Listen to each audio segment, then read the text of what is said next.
Hello everyone, welcome everyone. आप सभी का फिर से एक बार स्वागत है मेरे यूट्यूब चैनल फोरेंसिक की पाठशाला पर।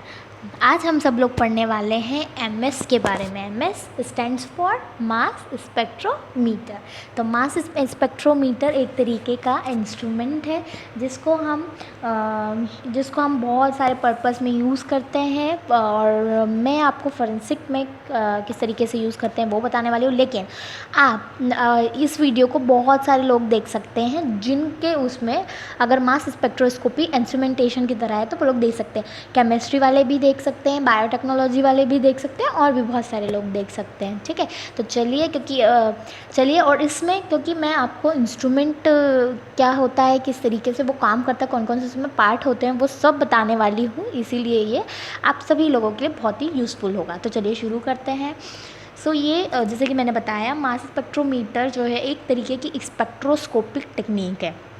और जैसे कि हम सब जानते हैं कि स्पेक्ट्रोस्कोपिक कोई भी टेक्निक होती है तो उसमें हम इलेक्ट्रोमैग्नेटिक रेडिएशन का यूज़ करते हैं। लेकिन ये एक ऐसी टेक्निक है जिसमें कोई भी इलेक्ट्रोमैग्नेटिक रेडिएशन का यूज़ नहीं किया जाता है। इसीलिए इसे मास स्पेक्ट्रोस्कोपी ना कहकर मास स्पेक्ट्रोमीटर कहा जाता है। ठीक है, और ये एमएस जो है एक तरीके की एक बहुत ही इम्प्रेसिव सी एनालिटिकल टेक्निक है, जो कि हम किसी भी कंपाउंड का स्ट्रक्चर पता कर पाते हैं। इस टेक्निक का यूज़ करके हमको स्ट्रक्चर पता चलता है उसका। और इस टेक्निक, जैसे कि इसका नाम बता रहा है, मास यानी कि ये मास के ऊपर डिपेंड है। हम मास के बेसिस पे सेपरेशन करते हैं डिफरेंट मॉलिक्यूल्स का, और ये मास टू चार्ज रेशियो पर बेस्ड है। ये सेपरेशन किस उस पे करती है, मास टू चार्ज रेशियो के बेसिस पे सेपरेशन करती है। इसमें जो भी हमारा मॉलिक्यूल होता है या जो भी हम सैंपल ले रहे हैं उसको हम गैसियस फेज में कन्वर्ट करते हैं, और वो गैसियस मॉलिक्यूल को फिर इलेक्ट्रॉन की बीम उसमें पास कराई जाती है, और इलेक्ट्रॉन की बीम जब उससे पास कराते हैं तो वो मॉलिक्यूल आयोनाइज हो जाता है, आयन में कन्वर्ट हो जाता है। एंड देन उस आयोनाइज्ड मॉलिक्यूल में इलेक्ट्रिक फील्ड अप्लाई की जाती है। फिर इलेक्ट्रिक फील्ड से पास होते होते उस आगे आता है तो वो मैग्नेटिक फील्ड अप्लाई करते हैं उसमें। फिर मैग्नेटिक फील्ड अप्लाई करते हैं तो वो वहाँ पे सर्कुलेटरी पाथ एक फॉलो करने लगता है, और उसके बाद मैग्नेटिक फील्ड से आगे बढ़ के वो पड़ता है डिटेक्टर पे, और डिटेक्टर फिर हमें डिटेक्ट करके बताता है उसके मास टू चार्ज रेशियो के हिसाब से उसको सेपरेट करके। आगे मैं सारी ये चीज़ों को और भी क्लियर करती जाऊँगी। ठीक है, तो चलिए प्रिंसिपल पे आ जाते हैं। तो प्रिंसिपल क्या है, जैसे कि मैंने बताया मास टू चार्ज रेशियो पे ये बेस्ड है। और मैंने बोला पहले ही कि जो एमएस है उसमें हम जो मॉलिक्यूल है उसको आयोनाइज्ड करते हैं, उसमें बीम जो है इलेक्ट्रॉन की वो बम्बार्ड करवाते हैं बीम्स ऑफ इलेक्ट्रॉन के साथ। तो जैसे कि सपोज दैट कि हमारे पास एक मॉलिक्यूल है एम, उसको हम बम्बार्ड करवा रहे हैं with the beam of electrons.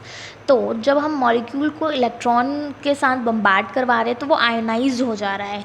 M positive में वो मॉलिक्यूल कन्वर्ट हो गया, जो कि क्या है, एक आयोनाइज्ड मॉलिक्यूल है उसका। देन हमने उसको क्या किया, एक्सेलरेट किया इलेक्ट्रिक फील्ड में। मान लो इलेक्ट्रिक फील्ड का वोल्टेज है V, तो अगर ये कंडीशन है तो जो पार्टिकल है उसकी एनर्जी कितनी हो जाएगी, EV।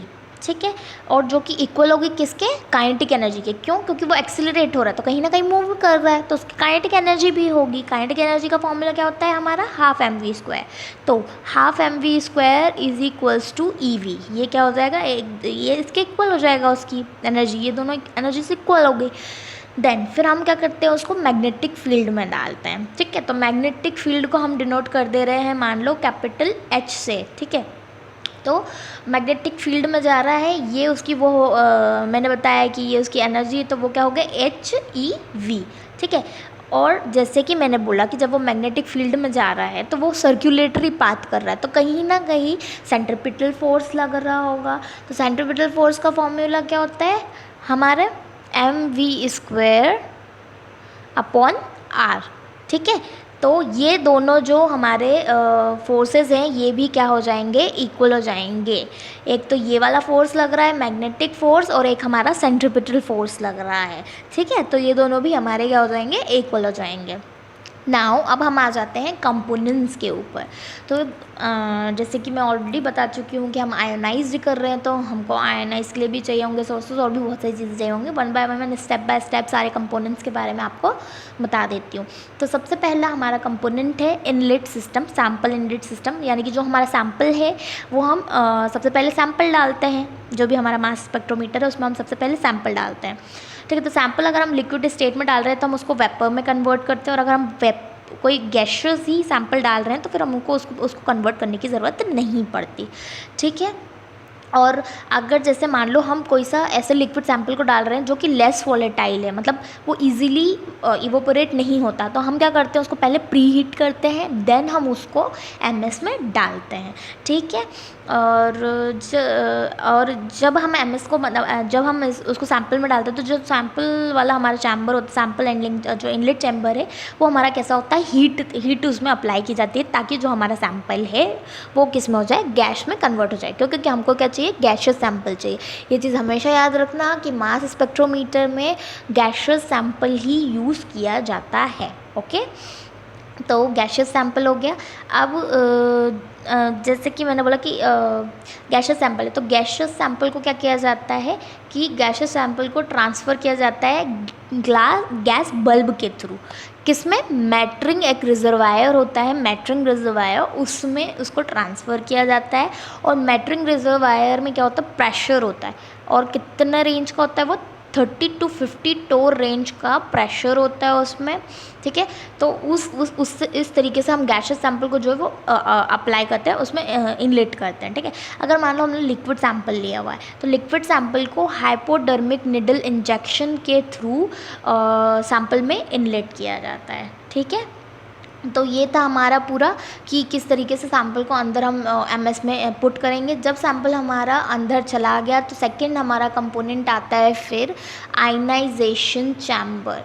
सो हम जैसे कि मैंने बोला कि आयनाइज करेंगे तो बीम ऑफ इलेक्ट्रॉन डालेंगे, तो वहाँ आयनाइजेशन चैम्बर में क्या होगा कि बीम ऑफ इलेक्ट्रॉन जो है उस मॉलिक्यूल के ऊपर डाली जाएगी और वो आयोनाइज हो जाएगा उनके साथ रिएक्ट करके, ठीक है। तो हमने ये देखा कि जब कॉलिजन्स हो रहा है इलेक्ट्रॉन का उस मॉलिक्यूल के साथ, तो एक वो फ्रेगमेंट्स को प्रोड्यूस कर रहा है, और हर एक फ्रेगमेंट के पास क्या है, उसका पॉजिटिव चार्ज है। जैसे कि मैंने वहाँ पे एग्जांपल में बताया था, हमने एम मॉलिक्यूल लिया था तो वो एम पॉजिटिव उसमें कन्वर्ट हुआ था। तो जो ये फ्रेगमेंट्स हैं हर एक के पास क्या है, पॉजिटिव चार्ज है, ठीक है। मोस्ट ऑफ द जो एमएस मतलब इंस्ट्रूमेंट है उसमें इलेक्ट्रॉन इम्पैक्ट आयन सोर्स होते हैं, बट उनके कुछ ना कुछ एक डिसएडवांटेजेस होते हैं, इसलिए उन डिसएडवांटेजेस को ओवरकम करने के लिए कुछ और सोर्सेज भी आए हैं। तो वो और सोर्सेज कौन कौन से हैं, Knudsen cell, surface ionization, spark source ionization और केमिकल आयनाइजेशन। तो ये 4 सोर्सेज भी हैं जो आयनाइजेशन के लिए यूज़ किए जाते हैं मास स्पेक्ट्रोमीटर में, ठीक है। अब नेक्स्ट है हमारा third component electrostatic accelerating system.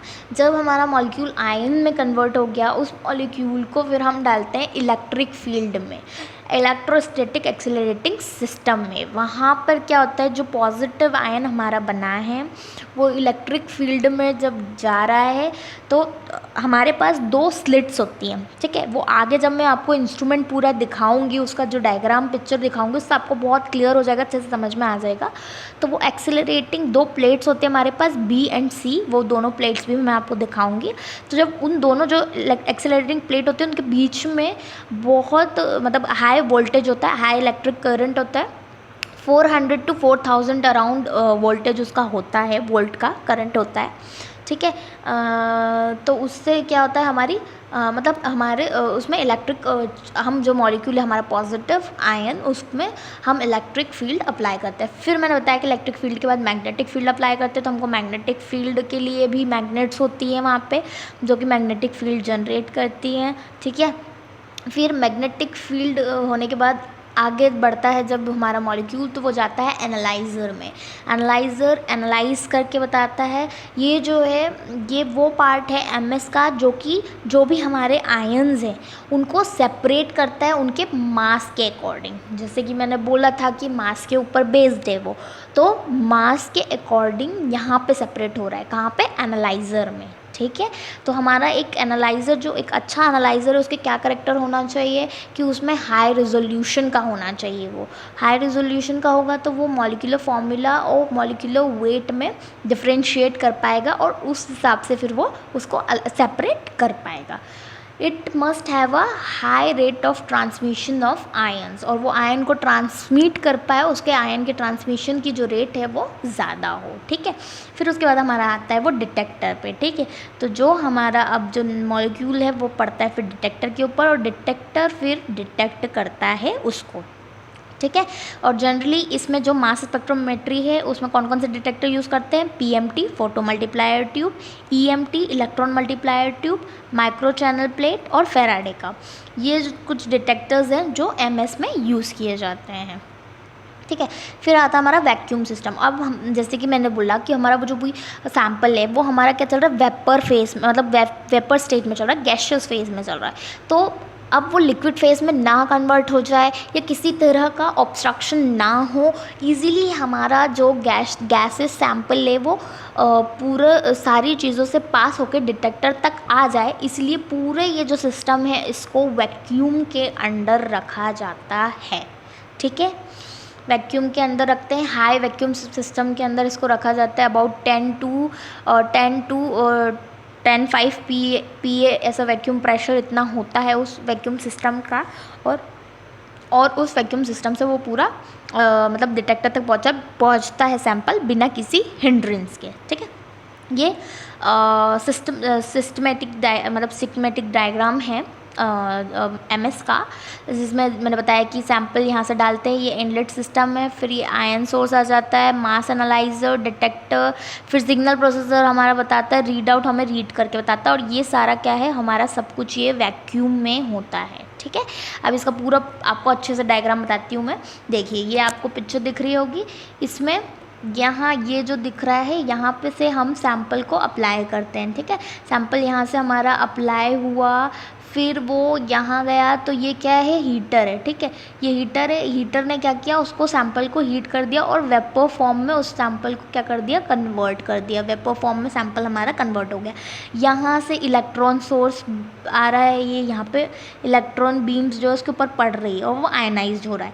जैसे कि मैंने बोला था 2 स्लिट्स हैं जिनके बीच में क्या है, हाई इलेक्ट्रिक फील्ड है। तो यहाँ पे क्या है, हाई इलेक्ट्रिक फील्ड है। तो यहाँ से जो हमारा ये आयनाइज्ड सैंपल है ये इलेक्ट्रिक फील्ड को पास करता करता करता यहाँ आया, फिर मैग्नेटिक फील्ड। तो ये जो मैग्नेट्स हैं दोनों, ये इन दोनों मैग्नेट्स के ये जो है ये हमारी मैग्नेटिक फील्ड होती है। फिर मैग्नेटिक फील्ड से आके फिर वो हमारा सैंपल पड़ता है किस पे, डिटेक्टर पे। तो इस तरीके का पूरा हमारा सेटअप होता है एमएस का, और इस तरीके से वो आता है, ठीक है।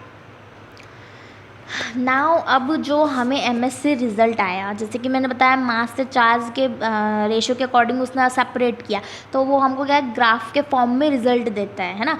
तो कंप्यूटर उससे कनेक्टेड होता है, पीसी पे हमको रिजल्ट मिलता है किसके फॉर्म में मिलता है, ग्राफ्स के फॉर्म में मिलता है, पीक्स मिलती हैं, ठीक है। तो उसके बेसिस पे हम लोग रिजल्ट इंटरप्रीट करते हैं कि कौन सा मॉलिक्यूल है, क्या कौन सा कंपोनेंट है, ये आइडेंटिफाई करते हैं। जैसे कि फॉर एग्जांपल मैं आपको एक एग्जांपल से समझाती हूँ तो आपको समझ में आ जाएगा। जैसे कि ये एक ग्राफ आप लोग देख रहे होंगे, यहाँ पे इस तरीके का मिलता है, आता है। जब एमएस में आइडेंटिफाई करते हैं तो इस तरीके की आता है, इस तरीके की पीक्स आती हैं। ये पीक्स दिख रही हैं आपको, ये पीक्स, ये तो ये सब पीक्स हैं, ठीक है। इस तरीके की पीक्स आती हैं। तो जैसे फॉर एग्जांपल अगर हम इथेनॉल का एक एग्जांपल लें, इथेनॉल का जैसे कि फॉर्मूला क्या होता है, CH3CH2OH, ठीक है, ये हम सबको पता है। तो मैंने बोला कि फ्रेगमेंट्स में कन्वर्ट हो रहे हैं, आयोनाइज्ड हो रहे हैं, तो क्या हो रहा है कि हमको पीक्स मिल रही है डिफरेंट उसकी, ठीक है। सबसे पहला हम देख रहे हैं, सबसे बड़ी हमको एक पीक मिल रही है, ये वाली पेरेंट पीक जिसको मैंने बोला, ठीक है। तो ये वाली मिल रही है CH2OH पॉजिटिव। देखो फ्रेगमेंट जनरली आप खुद सोचो कि इसके किस फ्रेगमेंट में ये CH3CH2OH ब्रेक हो सकता है।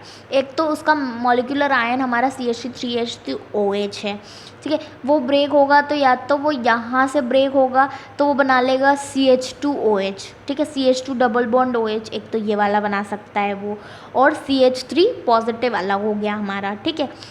या तो फिर वो ब्रेक हो सकता है C2H5 पॉजिटिव आयन और OH पॉजिटिव आयन में, ठीक है, या फिर वो OH पॉजिटिव और C2H5 में ब्रेक हो सकता है, वही बात बोली मैंने, ठीक है। और CH3 बना सकता है या और CH2OH बना सकता है। तो इतने ही फ्रेगमेंट पॉसिबल है, इसके अलावा और तो कुछ नहीं बन सकता है उसका।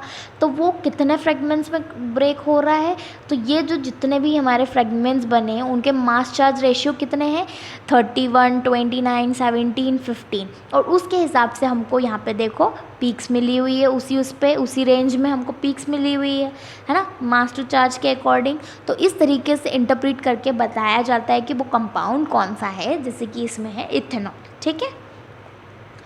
अब एप्लीकेशन में आ जाते हैं। तो अब MS के क्या एप्लीकेशन है फॉरेंसिक साइंस में, कहाँ कहाँ यूज़ किया जाता है MS का। MS एक बहुत ही इम्पॉर्टेंट टेक्निक है टॉक्सिकोलॉजिकल एनालिसिस में। टॉक्सी में इसका बहुत ही ज़्यादा यूज़ किया जाता है किसी भी टॉक्सिक पॉइजन्स का या ड्रग के आइडेंटिफिकेशन के लिए।